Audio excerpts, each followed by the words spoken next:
নমস্কার বন্ধুরা, চলে এলাম একটি নতুন ভিডিও নিয়ে। তোমরা সবাই কেমন আছো? আশা করি তোমরা সবাই খুব ভালো আছো। ঠাকুরের দর্শন করিয়ে কিন্তু আজকের ভিডিও শুরু করছি। তো এই দিনটা ছিল 12ই ডিসেম্বর। ওই দিন থেকেই কিন্তু আমরা বেরিয়েছিলাম গ্রামের উদ্দেশ্যে। ওই দিন থেকে পুরো 18 দিন অনেক অনুষ্ঠান কাটিয়েছি। কোন ভিডিও আগে পোস্ট করব আর কোন ভিডিও পরে পোস্ট করব খুঁজেই পাচ্ছি না। এত ভিডিও জমা হয়েছে, তাই ভাবলাম আজ থেকে যদি না ভিডিওগুলো ঠিকমতো শেয়ার করি তাহলে মনে হয় ফোনের ভিডিওগুলো আর শেষও করতে পারবো না আর শেয়ারও করতে পারবো না। তাই দেখো, আজ থেকে তোমাদের সঙ্গে একটু একটু করে সব অনুষ্ঠানের ভিডিওগুলো শেয়ার করব। তো ওই দিন গিয়েছিলাম গ্রামের বাড়িতে। তো গ্রামের বাড়ি গিয়েই কিন্তু ওখানে একটা বিয়ের নেমন্তন্ন বাড়ি ছিল। তো ওই নেমন্তন্ন বাড়িতে যাব বলে, নেমন্তন্ন বাড়িটা ছিল একটা বিয়ে বাড়ি, কারণ আমার বরের একদম খুব কাছের একজন বন্ধুর মেয়ের বিয়েতে। তো যাওয়ার সময় কিন্তু আমি একটা শাড়ি কিনে নিয়ে গেছিলাম। ওখানে গিয়ে আবার আরও কিছু কিনেছিলাম, ওইসব ভিডিওও তোমাদের সঙ্গে এই ভিডিওতে দেখাবো।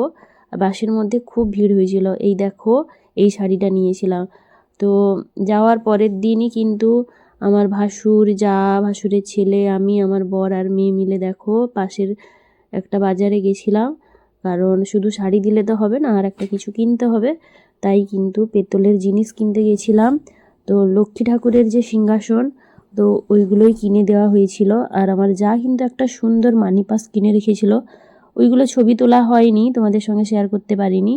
তো দেখো, বাজারের মধ্যে কত রকমের দোকান। গ্রামের বাজার যেমন হয়, বিভিন্ন রকমের বাজারের মধ্যে দোকান থাকে। তো প্রথমবার বাজারে গেছিলাম, তাই তোমাদের সঙ্গে শেয়ার করব বলে কিন্তু একটু ভিডিও করে এনেছিলাম। তারপরে মেয়ের জন্য একটা সোয়েটারও নেওয়া হয়েছিল। দেখো, তো সোয়েটার কিনেই কিন্তু অনেক দোকানে সোনামায়ের সোয়েটারের জন্য ঢুকেছিলাম, কোনো দোকানেই পছন্দ হয়নি। এই দোকানে দেখো, ওই নীল যে সোয়েটারটা এখন পরিয়ে ভিডিও করি, তোমরা নিশ্চয়ই দেখেছো। তো ওইটা নিয়েই কিন্তু রাত্রে রান্না করব না বলে দেখো বিরিয়ানি প্যাকেট নিয়েই কিন্তু বাড়ি চলে এসেছিলাম। তো বন্ধুরা, এবার চলে এলাম বিয়ের দিনের ভিডিও নিয়ে। বিয়েটা ছিল কিন্তু 15ই ডিসেম্বর। ওই দিন কিন্তু আমারও ছিল বিবাহবার্ষিকী। তো যাই হোক, আমি ভেবেছিলাম যে যে টাইমে আমরা যাচ্ছি ওই টাইমেই কিন্তু বেশিরভাগ সময় গায়ে হলুদ হয়, তাই কিন্তু মা মেয়ে দেখো হলুদ হলুদ সেজে নিয়েছি। তো যাই হোক, দেখো বিয়ের গেটের কাছে চলে এসেছি। যাওয়ার সঙ্গে সঙ্গে ওরা বলল যে খেয়ে নিতে, তাই খেতে বসে গেছিলাম। তো খাওয়া দাওয়ার শেষে দেখো আমার বর মশাই, ভাসুর মশাই সবজি কাটাকাটি করছে রাত্রের রান্নার জন্য। তো ওইটা একটু ভিডিও করলাম। তারপরে বিয়ে যেখানে হবে ওইখানে ফুল দিয়ে সাজানো চলছে। দেখো খুব সুন্দর পরিবেশটা। আর মেয়েকে দেওয়া হবে যে খাট পালঙ্ক, ওইগুলো কিন্তু সুন্দর করে সাজিয়ে রেখেছিল। তো যাই হোক, এইবার তোমাদেরকে দেখাবো বিয়ের কনেকেই। দেখো ঘরের ভিতরে বসেছিল, গিয়ে দেখা করে এলাম। তো আমার কিন্তু ওইখানে ওই বিয়ের কনের কাছেই বসছে, কথা বলছে, হাসাহাসি করছে।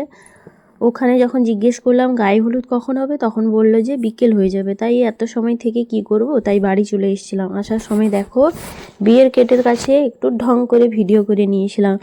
তো যাই হোক, সোনামার বাবাকে নিয়েই কিন্তু বাড়ি চলে এসেছিলাম। সোনামা তার বাবার কাছে বায়না করলো ডাব খাবে, তাই কিন্তু দেখো একতলা থেকে ডাব পাড়ছে কিভাবে। আর রাস্তায় পড়ে গেলে কিন্তু ডাবগুলো ফেটে যায়।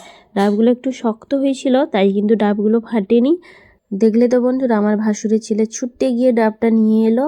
তো ছাদে বসে সবাই মিলে কিন্তু ডাবের জল খেলাম। তারপরে কিন্তু নরম শাঁস হয়ে গেছিলো, ওইগুলো কেটে দিতে সবাই মিলে খেয়ে নিচে চলে এসে ঘুমিয়ে পড়েছিলাম।